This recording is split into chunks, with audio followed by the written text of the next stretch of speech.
Om Ganeshaya Namah. Valmiki Ramayana, Balakanda, Sarga 20, Shloka 1. Hearing those words spoken by Vishwamitra, the tiger among kings remained as though unconscious for a moment. Regaining his senses, he spoke as follows.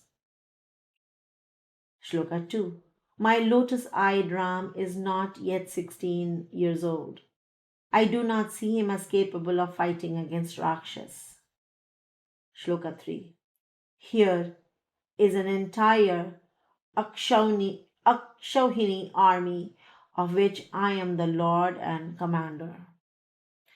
So, an Akshauhini army is an interesting. It has an interesting breakdown. It's an ancient Indian military. So it's a little detour so that I explain what an Akshauhini army is. It's an ancient Indian military division described in epics like Ramayana and Mahabharata. They consist of exactly 21,870 chariots, 21,870 elephants, 65,610 cavalry, which is horses, and 109,350 infantry, foot soldiers. This brings the grand total of a single Akshauhini army to 218,700 warriors. That excludes the support personals like charioteer and probably cooks and cleaners and all that stuff. This army does not include the number of uh, those support personals. Now, this Akshauhini army had a core ratio, and the ratio was 1 is to 1 is to 3 is to 5. Now, what is this ratio? The 1 is to 1 is to 3 is to 5 is 1 chariot, 1 elephant, 3 horses, and 5 foot soldiers, also called Padatika. And that was the basic unit, the core unit was called a pati. And then the pati times 3 was a senamukha.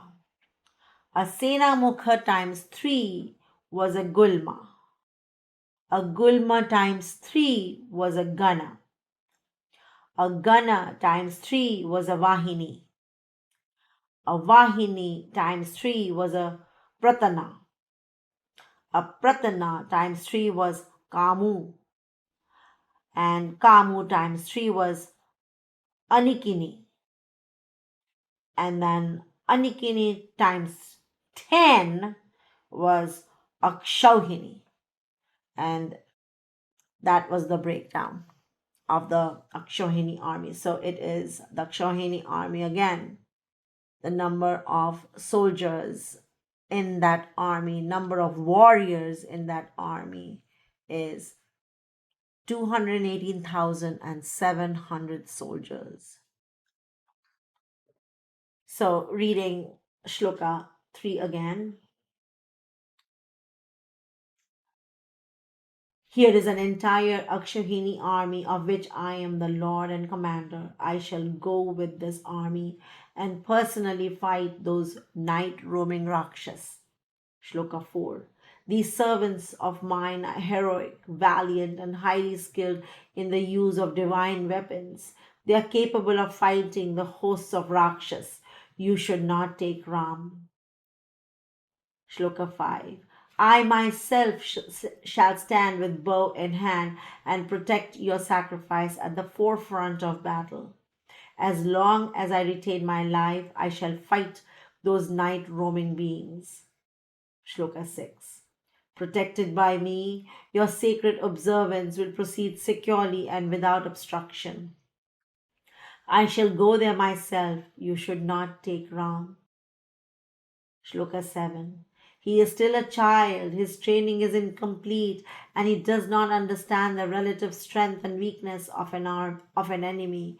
He has not yet acquired the full power of divine weapons, nor is he experienced in warfare. Shloka 8. He is no match for the Rakshas, for Rakshas employ treacherous methods of warfare.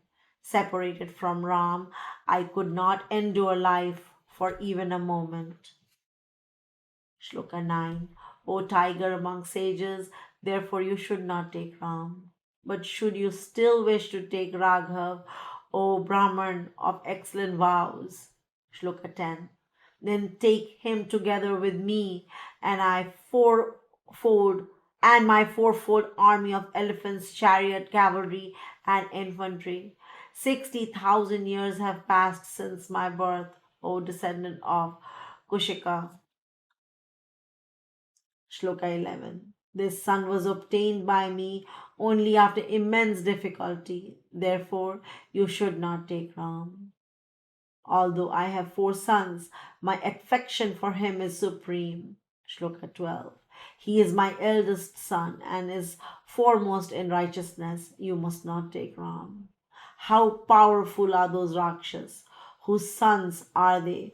And what are their names? Shloka 13. How large and formidable are they? And who protects them? O foremost of sages, how could Ram oppose those Rakshas? Shloka 14. How could my forces, or I myself, O Brahman, resist those treacherous warriors? Tell me everything, venerable Lord. How should I confront them in battle? Shloka 15. Those wicked Rakshas who are swollen with pride in their power. Hearing those words of the king, Vishwamitra replied. Shloka 16. There is a Rakshas named Ravan, descended from the lineage of Pulastha. Having received a boon from Brahma, he grievously opposes the three worlds. Shloka 17. He possesses immense strength and tremendous valor and is surrounded by numerous Rakshas. Thus, Ravana is widely known as the ruler of the Rakshas, O great king. Shloka 18. He is the actual brother of Vaishravana, or also known as Kuber, and the son of the sage Vishravas. Whenever that immensely powerful Ravan does not personally come to obstruct the sacrifice, Shloka 19, those two immensely powerful Rakshas acting under his command, Marich and Subahu, create the obstruction in my sacrifice. Shloka 20. Thus informed by the sage, the king then addressed him. I am certainly not capable of standing against that wicked Ravan in battle. Shloka 21. Therefore, O knower of righteousness, how mercy to my young son. Show mercy also to unfortunate me, for you are both a daily and a revered teacher to me. Shloka 22. Gods, Danavs, Gandharvas, Yakshas, birds, and serpents are unable to withstand Ravan in battle. How much less capable must human beings be? Question 23. In battle, Ravan deprives even the powerful of their strength. For that reason, I am unable to fight either him or his forces. Shloka 24. Even with my entire army, O foremost of sages, or accompanied by my sons, how could I possibly send this godlike child who is wholly inexperienced in battle? Shloka 25. My own young and beloved son, O Brahma, I shall certainly not give him. O Brahman, I shall certainly not give him to you. Moreover, those two are who resemble death in battle are the sons of Sunda and Upasunda. 26, Shloka 26. Since those two are the obstructors of your sacrifice, I shall certainly not give you my young son.